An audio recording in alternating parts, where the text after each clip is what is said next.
શું લોકો તમારી જોબ પોઝિશન કે પ્રગતિ જોઈને ચોંકી જાય છે? ઓ વાવ પ્રકારના રિએક્શન આપે છે, પણ અંદર ખાને તો તમને ખબર છે કે ઇટ્સ નોટ વાવ, ઇટ્સ આવ. યસ, 12 થી 14 કલાક રોજે રોજ તમે મહેનત કરો છો, તમારી હેલ્થ અને ફેમિલી પર ધ્યાન પણ નથી આપતા, ઓવરટાઈમ કરવા છતાં પણ તમને તમારા બોસની રોજે રોજ ગાળો પડે છે. મતલબ એન્ડ ઓફ ધ ડે તમને કોર્પોરેટ મજૂર કરતા વધારે કોઈ જ ફિલિંગ નથી આવતી. તો આવી સિચ્યુએશનમાં કરવું શું એ તો મને ખબર નથી કે તમારી સિચ્યુએશન શું છે, પણ તમે તમારા બોસને જેલ કરાવી શકો છો. એક્ઝેક્ટલી. અને આ ઘટનામાં તમે કઈ રીતે આગળ વધી શકો છો એ આજના વિડીયોમાં આપણે ચર્ચવાના છે. જી હા, અને એ જ સમજાવવા માટે ચલો એક વાત કહું.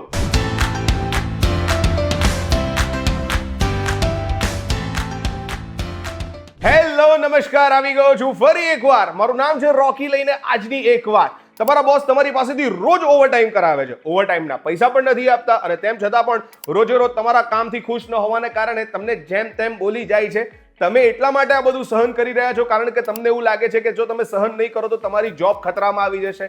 ના, તમારા બોસની લાઈફ ખતરામાં આવી શકે છે, કારણ કે તમને અને મને ભારતના કોર્પોરેટ કાયદા વિશે ખબર જ નથી. તો ભાઈ સૌથી પહેલા આ કાયદો શું છે એના વિશે જાણીએ. ભારતના આઝાદ થયા પછી 1948માં ફેક્ટરીઝ એક્ટ બનાવવામાં આવ્યો, જેના ચલતે ફેક્ટરીમાં કામ કરનાર કારીગર હોય કે કંપનીમાં કામ કરનાર કોઈ પણ વ્યક્તિ હોય, દિવસમાં માત્ર 9 જ કલાક કામ કરી શકે છે, અને અઠવાડિયાના 6 દિવસ લેકે 48 કલાક કરતા એ વધારે કામ ના કરી શકે, ના કોઈ એની પાસેથી કામ કરાવી શકે. સાથે સાથે જો દિવસમાં એને પ્રોપર બ્રેક આપવામાં આવે છે તો બ્રેક સાથે 10.5 કલાકથી વધારે એ વ્યક્તિ કામ ના કરી શકે. મતલબ કે 5 કલાક પછી ફરજિયાત એને 30 મિનિટનો બ્રેક આપવો જરૂરી છે. એની સાથે સાથે અઠવાડિયામાં એક દિવસ એટલે કે રવિવારે રજા આપવી પણ ફરજિયાત છે, અને જો રવિવારે રજા જે તે વ્યક્તિ ન લેવા માંગતી હોય તો ઓફિસરની એડવાઇસ અને પરમિશન સાથે વીકમાં કોઈ પણ એક દિવસ રજા એ લઈ શકે. Then what about overtime? ભાઈ ઓવરટાઈમને લઈને પણ ઘણા બધા નિયમો છે, પણ મેનેજમેન્ટ કદી તમને અને મને આ પ્રકારના નિયમો વિશે જાણ નહીં કરે, ને એટલા જ માટે હવેની વાત ધ્યાનથી સાંભળવી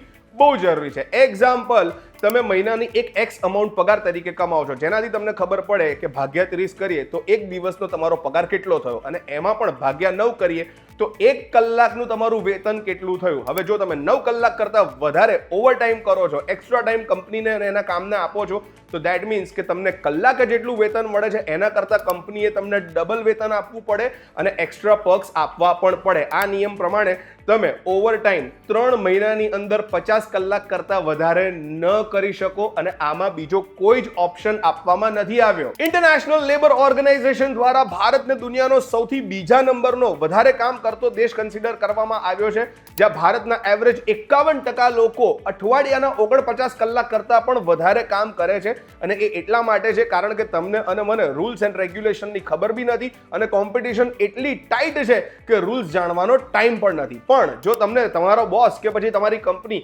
ઓવરટાઈમ કરાવડાવે છે, એનું પ્રોપર રિટર્ન કે વેતન નથી આપી રહ્યા, તો તમને ખબર છે એમને કઈ અને કેટલી પેનલ્ટીઝ ઉર્ફે દંડ લાગી શકે છે. હવે બીઈંગ એન એમ્પ્લોય, જો તમે અને હું કંપનીમાં કામ કરતા કોઈ ભૂલ કરી બેસીએ અથવા તો નિયમનું ઉલ્લંઘન કરી બેસીએ તો તમને અને મને કંપની દ્વારા પેનલ્ટીઝ ફટકારવામાં આવે છે.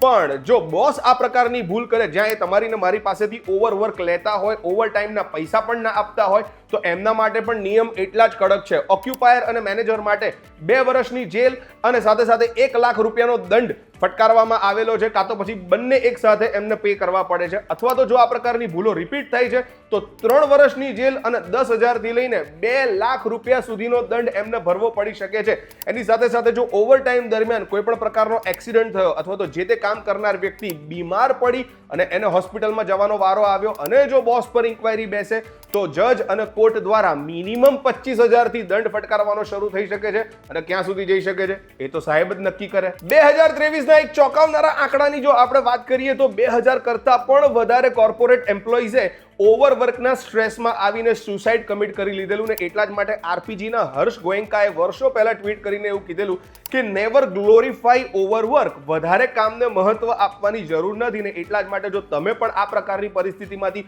પસાર થઈ રહ્યા છો અને તમને ખબર નથી પડી રહી કે આપણે શું કરવું જોઈએ, કોની મદદ લેવી જોઈએ, તો હું તમને કહું કે અહીંયા તમે શ્રમ સુવિધા પોર્ટલ પર જઈને તમારી ઓળખાણ આપ્યા વગર તમે જે કંપનીમાં કામ કરો છો અને તમે જે હેરેસમેન્ટનો ભોગ બની રહ્યા છો, ઓવરવર્કનો ભોગ બની રહ્યા છો એની જાણ કરીને મદદ લઈ શકો છો, અથવા તો તમે તમારા મિત્ર વર્તુળમાં પૂછીને કે ઓનલાઈન પણ સર્ચ કરીને કોર્પોરેટ લોયરની મદદથી આ વિષય ઉપર મદદ લઈ શકો છો અને તમારા બોસને જેલ પણ કરાવડાવી શકો છો અથવા તો પછી દંડ પણ ફટકારાવડાવી શકો છો. હાય, મારું નામ છે રોકી અને આજના વિડીયોમાં આપણે એ ચેક કર્યું કે કઈ રીતે તમારા બોસ ગમે તેટલા જોરદાર હોય, મોટી પોઝિશન પર હોય, તમારી પાસેથી ઓવરવર્ક લેતા હોય કે પછી તમારી પાસેથી ઓવરટાઈમ કરાવ્યા પછી તમને એનું પ્રોપર વેતન એટલે કે રિટર્ન નથી આપી રહ્યા તો તમે એમને દંડ પણ ફટકારાવડાવી શકો છો અને સાથે સાથે જેલ પણ કરાવડાવી શકો છો.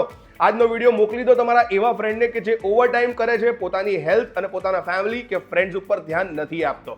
એક્ઝેક્ટલી, આજનો વિડીયો ગમ્યો હોય તો એને લાઈક કરો, મેક્સિમમ શેર કરો અને સાથે સાથે વીટીવી ડિજિટલની યુટ્યુબ ચેનલને ફોલો કરો, સબસ્ક્રાઇબ કરો એન્ડ બેલ આઇકન દબાવવાનું બિલકુલ મિસ ના કરતા. નેક્સ્ટ વિડીયોમાં આવા જ અમેઝિંગ ટોપિક સાથે આપણે ફરી મળીશું.